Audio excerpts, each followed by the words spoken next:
Vida Digital, com Vini de Oliveira. Robôs vivos, já ouviu falar disso? É uma história muito confusa que só ele, Vini de Oliveira, para explicar pra gente. Boa tarde, Vini. Boa tarde, Carlinha. E aí, tudo bem? Sabe que quando você mandou a pauta, a gente ficou quebrando a cabeça para tentar entender do que se tratava. Você viu que deu até chamada nacional agora E na minha teve uma pauta. notícia agora no repórter CBN sobre isso. Explica pra gente que danado desses robozinhos vivos feitos com tecidos humanos, é isso? Não, tecido de sapo. Ah, tecido de sapo, tá bom. Pelo menos, né? Não, pelo por menos enquanto, pelo por menos enquanto. é do sapo. É de um sapo. Se beijar pode virar um príncipe, quem sabe. Vai que, né? Boa tarde, nossos ouvintes. Bom, a ideia foi que... Obrigado, Joyce. O que acontece é que, basicamente, ontem foi publicado um artigo científico na revista Nature Scientific American, se não me engano, agora me falhou o nome da revista. Falhou. E aí, o que aconteceu? Os caras vinham estudar... National Academy Science. Pronto, valeu. Uou. Você me corrigiu, você tá com o papelzinho aí. Eu tô com a cola. Eu tô com a cola. Mas o que aconteceu? Vinham pesquisando a possibilidade de entender o comportamento das células, porque um dos grandes desafios que os biofísicos entendem é como é que as células se comportam, se comunicam e interagem. Então não existe ainda uma determinação clara do que acontece. E aí o que foi que aconteceu? Eles chegaram e propuseram implantar um robô colado com as células.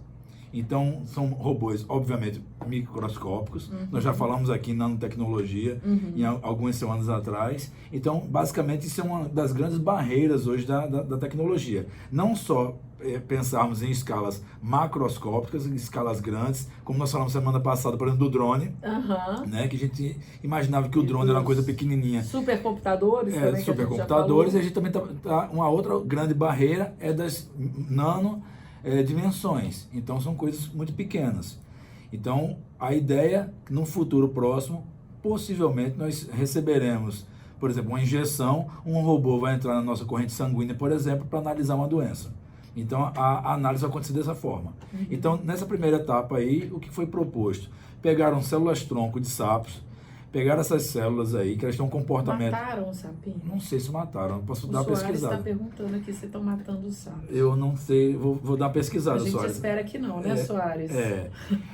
Nós também já fizemos uma pauta aqui exatamente sobre teste de animais, chips que protegem os testes de animais. Realmente eu não sei, vou dar uma pesquisada, viu, Soares? Cabe a indagação. Então o que eles fizeram? Pegaram as células-tronco dos sapos e aí fizeram que ela tem um comportamento parecido com as células humanas. Não sei se você sabe também, Carla, por exemplo, o coração de um porco, ele é muito parecido com o coração de um humano. Sim. Então, já ouvi falar disso. Então, o que acontece? Então, existem situações na natureza que pode ser similar ao nosso comportamento humano, e aí eles acabam fazendo exatamente esses testes. Então, o que eles fizeram? Nessas células, eles implantam um robô que cola na célula e aí começa a analisar o comportamento da célula. Para surpresa dos cientistas, o comportamento foi muito superior, o entendimento do que aconteceu. As células, os robôs, como se tivessem tomado vida. Por exemplo, os robôs se dividiam junto com as células, se juntavam com outras células. Então, eles tinham comportamentos que demonstravam como se eles estivessem vivos. O que, a partir de agora, eles vão conseguir mapear esse comportamento desses robôs e simular em computadores. Então, não precisa mais implantar dentro do sapo, por exemplo, esses robôs, para entender o comportamento deles. Agora eles já conseguem pegar isso, a inteligência que foi produzida e simulada fora em computador. Um exemplo, outro prático sobre isso aí, por exemplo, a Toyota. A Toyota está retirando os robôs de algumas fábricas e colocando humanos novamente para operar as máquinas. Por quê? Os novos robôs que vão estar aprendendo junto com as pessoas, através de inteligência artificial, estão sendo adestrados pelos humanos. Então vão entender como é que os humanos trabalham com as máquinas, aprendem e depois podem retirar os humanos. Aí depois você demite todo mundo de novo. Depois demite todo mundo de novo. Inteligência artificial, ela funciona como se fosse um bebê, que você precisa ir educando o computador.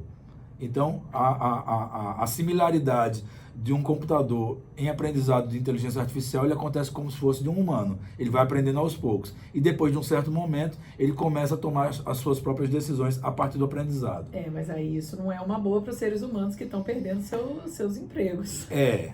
A tendência é que até 2045 nós já tenhamos computadores com inteligência maior do que a inteligência humana. É algo bem sério, Bem sério. Você acha que em quanto tempo essas pesquisas vão evoluir? Bom, a gente já tem essa barreira de simulações que a revista Times apresentou aí ano passado, né? Até eu apresento esse gráfico no meu livro, sobre isso aí, que já existe, de 2015, por exemplo, os computadores já têm inteligência superior dos ratos, por exemplo. Os ratos, e aí essa evolução computacional, estima-se que em 2045 os computadores já teriam capacidade de tomar decisões de forma muito mais inteligente que os humanos. Mas eu digo dos micro-robozinhos. Dos micro-robozinhos, o que acaba acontecendo é que, a partir de agora, vão analisar isso aí, e o que acontece? Tecnicamente, os cientistas ainda não apresentaram uma perspectiva. Ainda, mas o que a gente pode imaginar é o seguinte: tecnicamente, o conceito de humanoide é quando você tem um ser humano adaptado com algumas peças robotizadas. E quanto mais robotizado, menos humano ele seria. Só que o que acontece? Não é totalmente integrado. Nossos órgãos, nossas células, nossos tecidos são todos integrados. Então, por isso que nos diferenciaríamos de um robô.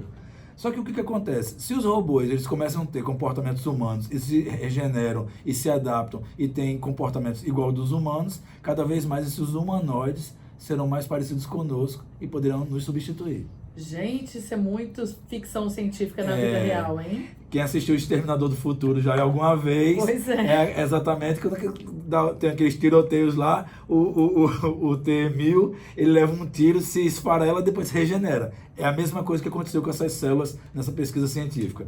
Elas, por exemplo, se partiam e se regeneravam. Esperamos que fiquemos só com os bons resultados e as boas utilizações dessas tecnologias. A ideia é exatamente essa, né, Carlinhos? A gente torce por isso aí, mas a gente sabe que, infelizmente, muita coisa é feita contra a nossa vontade desse pensamento positivo, né, amiga? É isso, mas vamos torcendo. Muito obrigada por essas informações sempre inovadoras. Loucas, né, muitas vezes. Muito loucas. Minha mãe que diz, né, que eu não sei o que você faz lá, que esse pessoal continua te escutando, só traz coisa maluca. É isso que é bom, vamos saber o que estão aprontando o mundo afora, né? Vini, obrigada. Muito obrigado a todos nós aí, todos os nossos ouvintes. Vamos em frente e até semana que vem.